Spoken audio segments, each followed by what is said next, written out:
देखिए, मुझे लगता है कि मोदी सरकार का एक बड़ा फोकस चीन के साथ इस समय बॉर्डर डिस्प्यूट पे होगा। जो सीमा विवाद चीन के साथ चल रहा है लंबे समय से, प्रधानमंत्री की कोशिश होगी कि वो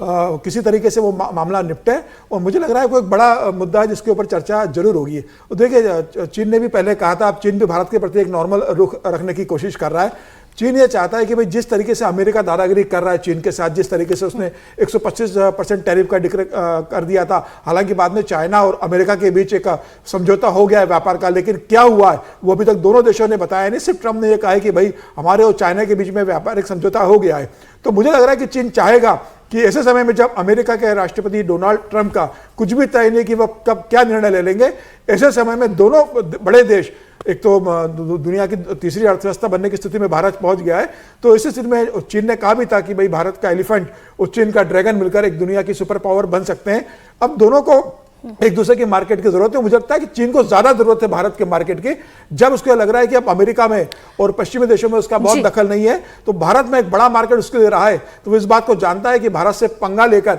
वह अपने माल को और अपने उद्योग को, जिस तरीके से बड़ी कंपनियां चीन से निकलकर इंडिया में आ रही है, चाहे वो अगर आप देखेंगे एप्पल की कंपनी इंडिया में बनाने के लिए आ रही है, बड़े उद्योग घराने चीन से जिस तरीके से निकल रहे हैं, तो चीन को यह डर है कि भारत एक बड़ी ताकत बन चुका है। तो अब भारत के साथ दोस्ती करना, भारत के साथ हाथ मिलाना, नहीं, चीन को पता तो पहले से है, लेकिन चीन क्या है, उसके एजेंडे में कौन सी चीजें कब फिट बैठ रही है वो इंपॉर्टेंट